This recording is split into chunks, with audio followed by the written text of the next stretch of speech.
is out there. They are listening. They are listening. We have Nico from Woodrow Wilson High School, which is a local high school here. He orchestrated a walkout, y'all. A walkout.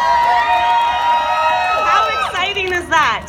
So I'm going to introduce you. Come on, Nico. Let's get crazy. Thank you guys so much. Stay mad. Okay, hi everyone. My name's Nico. I go to Wilson High School, which is very nearby. It's in Tenleytown. And I'm just here, hopefully, being young, I can instill a little bit more hope in you guys, because I really do have a message to tell you. First, I think I'm just going to start with kind of what I saw the day after the election walking into high school, which is probably a perspective a lot of you guys might not be aware of. But basically, walking into the first day, I was met in a classroom with a bunch of students. My school is really lucky because it's quite diverse. And what I saw on the faces of so many friends was just tears.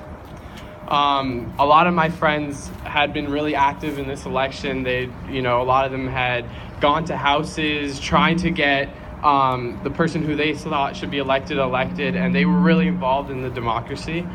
So this was particularly hard for them, especially on my friends who are minorities and my friends who are women. This was particularly difficult. And I think part of the pain was that although that we didn't get to vote, being young, we're going to be facing the greatest consequences of this election.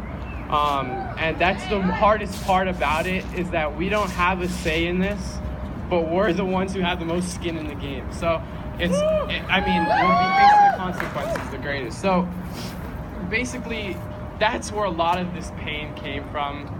Understanding that a lot of us are going to be adults next year. We're going to be going to college under a Trump presidency. And it was a presidency that we feel really disrespected, and we couldn't feel very American about it. And that's where I think was really hard, that so many of us desperately wanted to be American, wanted to go out and stand up for what we believe in, but now we feel as if though our president-elect is not reflective of our values. So kind of taking that pain, I think the great part about being young is that you're a little bit naive, and that it's easy for us to transfer that pain into something that we felt that we could unite almost. Like, we wanted to find the silver lining in this. And so what we did was we did do a massive walkout protest. We united like 2,000 something kids. It was really amazing. We walked all around here. We started at the Trump Hotel. We went up to the Capitol building, Supreme Court. We were over 2,000 kids. It was amazing. So many of us standing solidarity. Thank you so much. It was really, really incredible and moving.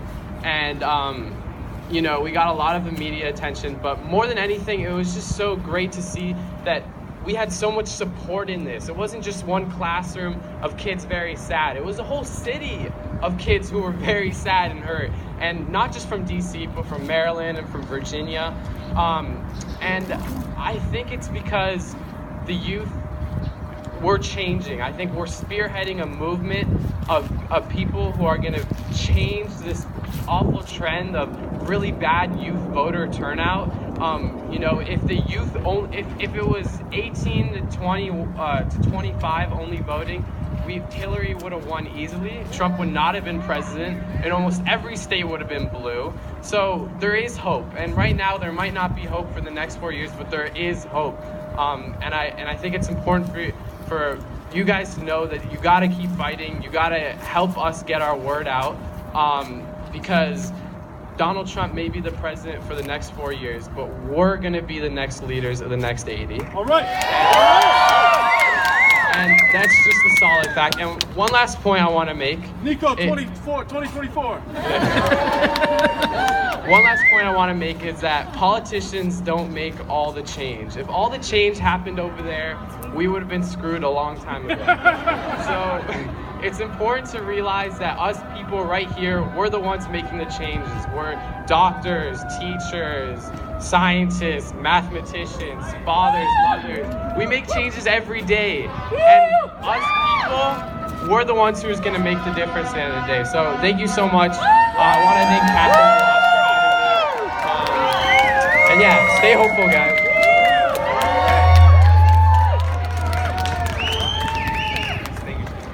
Let's hear it for Nico. Woo! Woodrow Wilson High.